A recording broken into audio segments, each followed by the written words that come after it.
बच्ची जो उनकी बहुत ज़्यादा उनको मारती है और उनके जैसे बचा जाती है, वो गाड़ी में है और वो उनके साथ सेल्फी लेना चाहती है। ये कह कर के उन्हें उनके घर से गाड़ी तक लेकर के गए। गाड़ी में जब उन्होंने फ़ोटो खिंचवाने के लिए उनको बैठाया, उस वक्त खुशबू साहू नाम की जो महिला है उसके द्वारा गाड़ी को बंद कर दिया गया और गाड़ी को आगे बढ़ाया गया। यह घटना सुकुल दयान में उनके घर के बाहर हुई।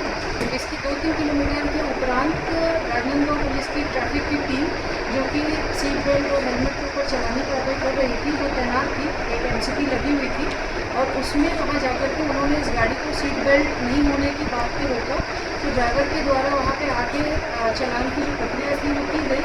उसी साइमल्टेनियसली उसी वक्त पद्मश्री फुलवासन दीदी के द्वारा पीछे के जो दरवाजे में जहाँ पे उनको रखा गया था, उस दरवाजे से बाहर कुछ पैर निकाल करके ऐसा इशारा किया गया, जिसे इंस्पेक्टर नवरत्न कश्यप, जो कि ट्रैफिक प्रभारी है राजनांदगांव पुलिस के, उनके द्वारा देखा गया और उन्हें ये स्थिति संदिग्ध लगी।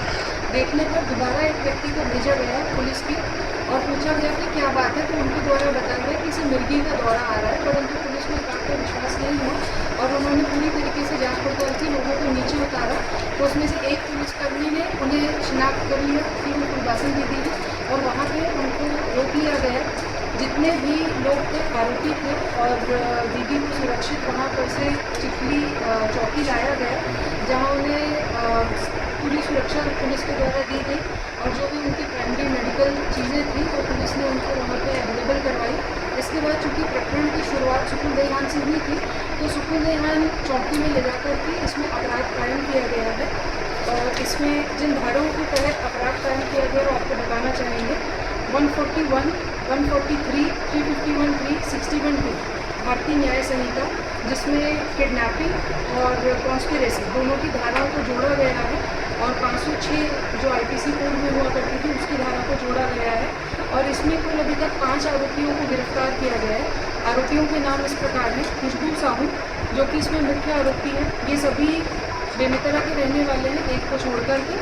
इसके अलावा सलोनी महेश्वरी, जो कि बेमेतरा की रहने वाली है, दिनेश बंजारे, जो कि बेमेतरा के रहने वाले हैं, गोपाल कुलवार, जो कि ड्राइवर था, जिसे इन्होंने पूर्ण रूप से बताया नहीं था, परंतु क्योंकि वो उसको लेकर के गया तो ये भी संदिग्ध माना गया है कि उसको जानकारी में था।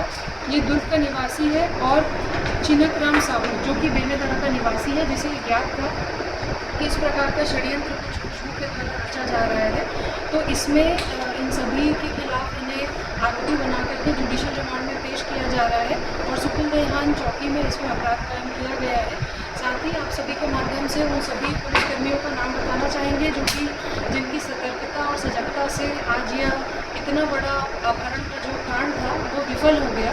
इंस्पेक्टर नवरत्न कश्यप, कांस्टेबल कपिल श्रीवास्तव, कांस्टेबल सुखदेव साहू।